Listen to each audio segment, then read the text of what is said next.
Hi friends, ನಮಸ್ತೆ ಎಲ್ರಿಗೂ. ನಾನು Saraswati. Welcome to Manthan kitchen.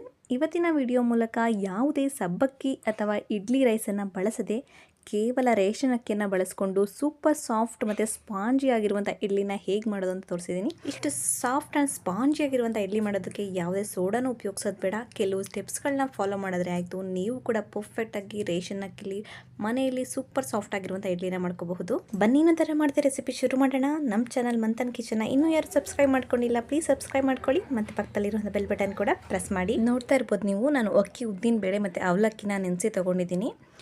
ಅಕ್ಕಿ ಮತ್ತು ಉದ್ದಿನ ಬೇಳೆನ ಒಂದು 4 ರಿಂದ 6 ಗಂಟೆ ಚೆನ್ನಾಗಿ ನೆನೆಸಿ ತೊಗೊಂಡಿದ್ದೀನಿ. 1 ಕಪ್ ಉದ್ದಿನ ಬೇಳೆಗೆ 3 ಕಪ್ ಆಗುವಷ್ಟು ಅಕ್ಕಿನ ಹಾಕಿ, ರೇಷನ್ ಅಕ್ಕಿನ ನೀಟಾಗಿ ಒಂದು 4 ರಿಂದ 5 ಸಲ ವೈಟ್ ಕಲರ್ ಆಗೋವರೆಗೂ ತೊಳೆದ್ಬಿಟ್ಟು ತೊಗೊಂಡಿದ್ದೀನಿ.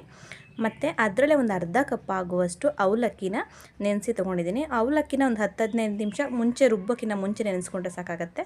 ನೋಡಿ, ಈ ರೀತಿ ಸಾಫ್ಟಾಗಿ ನೆಂದಿರಬೇಕು. ಇಷ್ಟೇ. ಇದನ್ನ ಒಂದು ಮಿಕ್ಸಿ ಜಾರ್ಗೆ ಹಾಕ್ಕೊಂಡು ನಾವು ರುಬ್ಕೊಂಬರೋಣ. ನಾನಿಲ್ಲಿ ಮಿಕ್ಸಿ ಜಾರಲ್ಲಿ ಅಕ್ಕಿ, ಉದ್ದಿನ ಬೇಳೆ, ಅವಲಕ್ಕಿ 3 ಒಟ್ಟಿಗೆ ಸೇರಿಸಿ ರುಬ್ಕೋತಾ ಇದ್ದೀನಿ. ನಿಮಗೆ ಬೇರೆ ಬೇರೆ ನೆನೆಸಿ ರುಬ್ಬೋ ಅಭ್ಯಾಸ ಇದ್ದರೆ ನೀವು ಆ ರೀತಿ ಕೂಡ ಮಾಡ್ಕೋಬೋದು.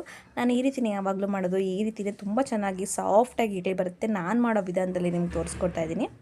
ನೋಡಿ, ಇದನ್ನು ರುಬ್ಕೊಂಡಿದ್ದೀನಿ. ಎಷ್ಟು ಸಾಫ್ಟಾಗಿರಬೇಕು ಅಂದರೆ ಹಿಟ್ಟು ನೋಡಿ, ಈ ರೀತಿ ಒಂದು ಕೂಡ ಎಲ್ಲೂ ಕೂಡ ತರಿ ಥರ ಕೂಡ ಇರಬಾರ್ದು. ಸಾಫ್ಟಾಗಿರಬೇಕು ಹಿಟ್ಟು.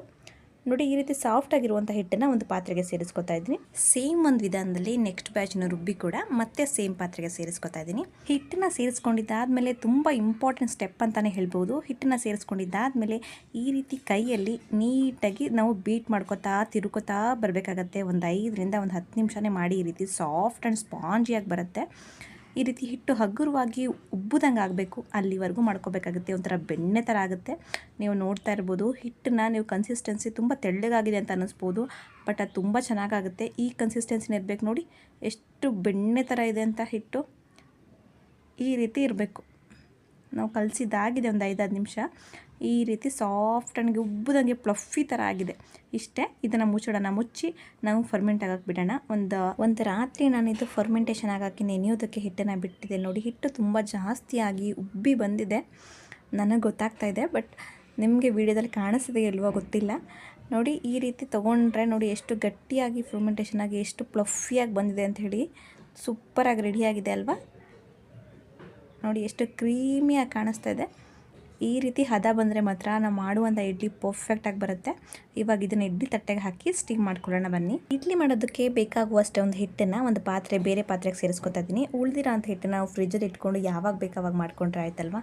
ಈ ಒಂದು ಪಾತ್ರೆಗೆ ಸೇರಿಸ್ಕೊಂಡಿದ್ದಾದಮೇಲೆ ಇದಕ್ಕೆ ರುಚಿಗೆ ತಕ್ಕಷ್ಟು ಉಪ್ಪನ್ನು ಸೇರಿಸ್ಕೊತಾ ಇದ್ದೀನಿ. ಉಪ್ಪನ್ನು ಸೇರಿಸ್ಕೊಂಡು ನೀಟಾಗಿ ಒಂದ್ಸಲ ಕಲಿಸ್ಕೊಂಡಿದ್ದಾದಮೇಲೆ ನಾನು ನೋಡಿ ಇಡ್ಲಿ ಪಾತ್ರೆಗೆ ಆಯಿಲ್ ಸ್ಪ್ರೇಯರಿಂದ ನಾನು ಆಯಿಲ್ನ ಹಚ್ಕೋತಾ ಇದ್ದೀನಿ. ಆಯಿಲ್ನ ಸ್ಪ್ರೇ ಮಾಡಿಕೊಂಡು ನೀಟಾಗಿ ಈ ಥರ ಸವರ್ಕೊಂಡ್ರೆ ಆಯಿತು. ಈ ರೀತಿ ಇಡ್ಲಿ ಪಾತ್ರೆಗೆ ಹಚ್ಕೊಂಡು ಇಡ್ಲಿ ಮಾಡ್ಕೊಳ್ಳೋದ್ರಿಂದಾಗಿ ನಾವು ಇಡ್ಲಿ ತೆಗಿಯುವಾಗ ಕಿತ್ತೋಗಲ್ಲ ಮತ್ತು ಇಡ್ಲಿ ಪಾತ್ರೆಗೆ ಜಾಸ್ತಿ ಅಂಟ್ಕೊಳ್ಳಲ್ಲ, ಈಸಿಯಾಗಿ ಬರುತ್ತೆ. ನೋಡಿ, ಆದಷ್ಟು ಕಡಿಮೆ ಹಿಟ್ಟನ್ನು ಹಾಕ್ಕೊಳ್ಳಿ. ತುಂಬ್ದಂಗೆ ಹಾಕ್ಕೊಂಡ್ರೆ ಏನಾಗುತ್ತೆ ಅಂದರೆ ಆಚೆ ಈಚೆ ಆಗಿಬಿಡುತ್ತೆ. ಅದಕ್ಕೆ ಸಾಲುವಷ್ಟು ಇಡ್ಲಿ ಹಿಟ್ಟನ್ನು ಹಾಕ್ಕೊಂಡು ನಾವು ಸ್ಟೀಮ್ ಮಾಡಿಕೊಂಡ್ರೆ ಆಯಿತು. ಎಲ್ಲ ಪ್ಲೇಟ್ಗಳಿಗೂ ನಾನು ಇಡ್ಲಿ ಹಿಟ್ಟನ್ನು ಹಾಕ್ಕೊಂಡು ಇಡ್ಲಿ ಸ್ಟ್ಯಾಂಡ್ನ ರೆಡಿ ಮಾಡ್ಕೊಂಡಿದ್ದೀನಿ. ನೋಡಿ, ಇವಾಗ ಇದನ್ನು ಚೆನ್ನಾಗಿ ಕಾಯ್ದಿರಬೇಕು. ಇಡ್ಲಿ ಕುಕ್ಕರಲ್ಲಿ ನೀರು ಆ ರೀತಿ ಚೆನ್ನಾಗಿ ಕಾಯ್ದಿದ್ದಾದಮೇಲೆ ಮಾತ್ರ ನಾವು ಇಡ್ಲಿ ಸ್ಟ್ಯಾಂಡ್ನ ಅದರಲ್ಲಿ ಇಡಬೇಕಾಗತ್ತೆ. ನೋಡಿ, ಇವಾಗ ಚೆನ್ನಾಗಿ ಹೊಗೆ ಬರೋರ್ತಿಲಿ ನೀರು ಕಾಯ್ದಿದೆ.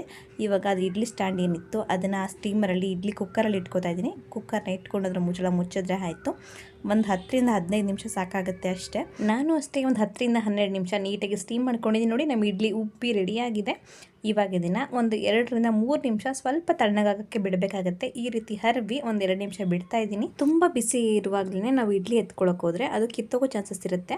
ಒಂದು ಚಾಕುಗೆ ಸ್ವಲ್ಪ ನೀರನ್ನ ಸವರ್ಕೊಂಡು ಈ ರೀತಿ ಮೇಲ್ಗಡೆಯಿಂದ ಎತ್ಕೊಂಡ್ರೆ ಆಯಿತು. ನೋಡಿ, ಎಷ್ಟು ಈಸಿಯಾಗಿ ಬರ್ತದೆ ಅಂತೇಳಿ. ನೀವು ಬೇಕಿದ್ರೆ ಸ್ಪೂನಿಗೂ ಸ್ವಲ್ಪ ನೀರನ್ನ ಸವರ್ಕೊಂಡು ಕೂಡ ಎತ್ಕೋಬೋದು. ನೋಡಿ, ನಮ್ಮ ಇಡ್ಲಿ ರೆಡಿಯಾಗಿದೆ. ಎಷ್ಟು ಸ್ಪಾಂಜಿ ಆಗಿದೆ ಅಂತ ಹೇಳಿ ನೋಡ್ತಾ ಇದ್ದೀರಲ್ವಾ. ನಮ್ಮ ಇಡ್ಲಿ ಈ ಥರ ಪ್ರೆಸ್ ಮಾಡಿದ್ರೆ ಮತ್ತೆ ಅದು ನಾರ್ಮಲ್ ಲೆವೆಲ್ಗೆ ಬರ್ತಾ ಇದೆ. ನೋಡಿ, ನಾವು ಪ್ರೆಸ್ ಮಾಡಿದ್ರು ಕೂಡ ಅಷ್ಟೇ ಮತ್ತೆ ಅದು ವಾಪಸ್ ಅದೇ ಶೇಪ್ಗೆ ಬರ್ತಾ ಇದೆ. ಫೈನಲಿ ನಾವು ಮಾಡಿರುವಂಥ ಇಡ್ಲಿ ರೆಡಿ ಆಗಿದೆ. ನೋಡಿ, ಎಷ್ಟು ವೈಟ್ ಕಲರಾಗಿ ಎಷ್ಟು ಸೂಪರ್ ಸಾಫ್ಟ್ ಆ್ಯಂಡ್ ಸ್ಪಾಂಜಿ ಆಗಿದೆ ಅಂತ ಹೇಳಿ ನೋಡ್ತಾ ಇರ್ಬೋದು.